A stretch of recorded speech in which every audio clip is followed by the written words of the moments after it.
ওই শয়তান, ওই মুশরিক, ওই মুনাফিক শওকতকে বলছি, ওই শওকতকে বলছি, মুনাফিকটাকে সাবধান, সাবধান। বারে বার বলছি, তুমি যে অপরাধ করেছো তোমার অপরাধের কোনো ক্ষমা নাই। শওকত, তুমি যদি আব্বাসকে গালাগালি করতে আমি আঙুল তুলে তোমায় কথা বলতাম না। নওশাদকে গালাগালি করলে আমি আঙুল তুলে কথা বলতাম না।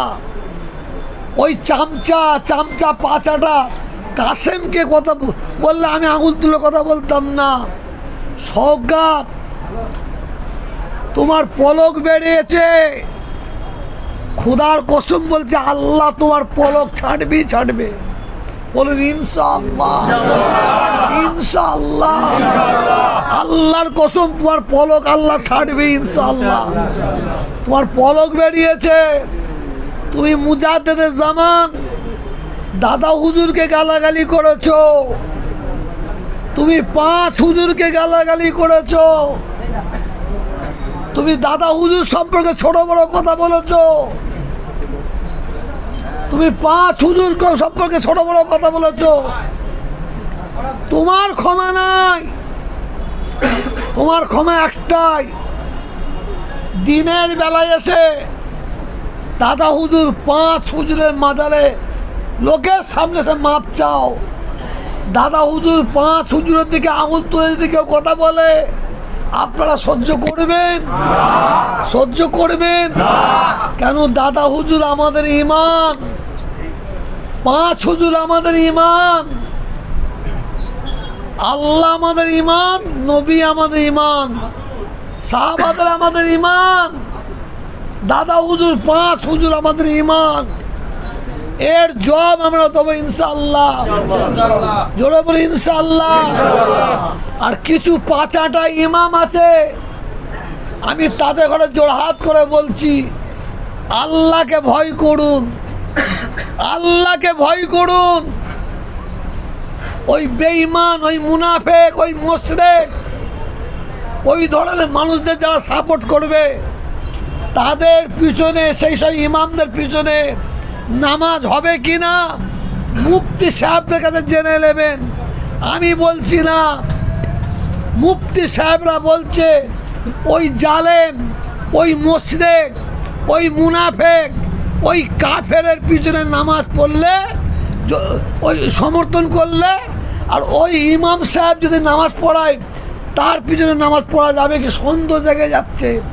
অতএব আমরা আল্লাহ, দুনিয়া সব ভুলে যাব, আমরা সব ভুলে যেতে পারি, আমরা আল্লাহকে ভুলবো না, নবীকে ভুলবো না, মুজাদ্দেদ জামান দাদা হুজুর 5 হুজুরকে বলবো না।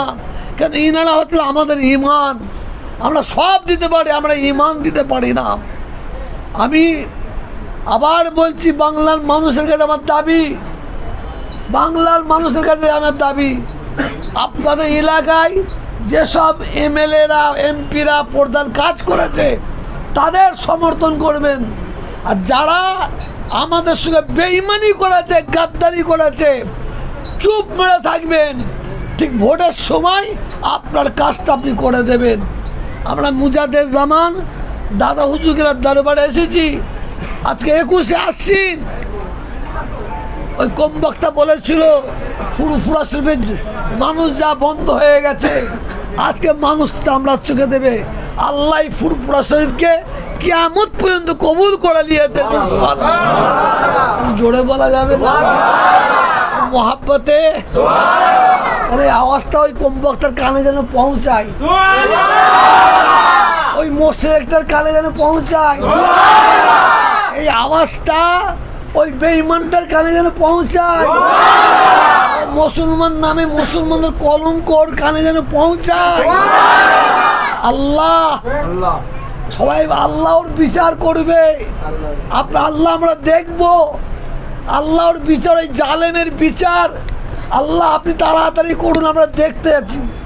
আমরা বাংলার মানুষ দেখতে চাই, ওই জালেমের বিচার করুন, জোরে বলুন আমিন, আল্লাহুম্মা আমিন।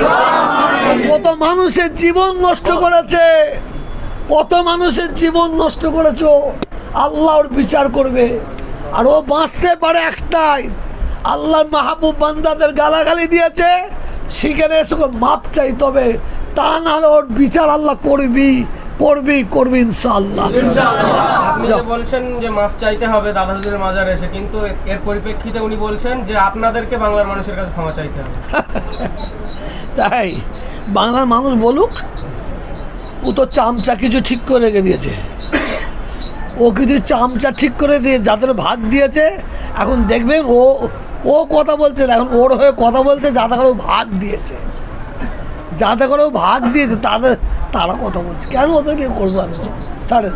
আপনি ভাঙড় ক্যানিংয়ে যাওয়ার কথা বলছেন, এর আগে সওগাত মোল্লা বলেছিল ভাঙড় ক্যানিংয়ে আপনাকে ঢুকতে দেবে না, কিন্তু কালকে দেখলাম আপনি ওর এলাকা কিংবা ওর গ্রামে মৌখালিতে গিয়েছিলেন। উনি কি খালি ভয় পেয়েছে? এটা কি বলতে পারো? ও কোনোদিনই বলে না, আর বলতেও সাহস হবে না যে ভাঙড় ক্যানিংয়ে ঢুকতে দেবো না। ও কোনোদিনই বলে না, ওর সাহস হবে না, ওর গোষ্ঠীর সাহস হবে না। আমাকে মানে আটকাবে? আমার ভক্ত দাদা হুজুরের ভক্তরা তোকে মানে আঁচড়ে মেরে ফেলবে, ও তো পুঁতে ফেলবে। ও অত বোকায় নয়, ও স্যানা মাল। ও এখন যাদের ঘরে কিছু মাল দিয়েছে তাদের ঘরে দিয়ে কথা বলাচ্ছে। লাস্ট প্রশ্ন, আর প্রশ্ন উত্তর ওর কথা ভালো। হুজুর, আপনি যে বিচার দিচ্ছেন আল্লাহর কাছে, উনি যে মাহবুব বান্দাদের গালাগালি করেছে আপনি বলছেন, এই বিষয়ে তো উনি বলছেন শকুনের বদয়া গরু কোনোদিন মরবে না। সেটা অপেক্ষা করতে হবে কে শকুনি আর কে গরু। আমি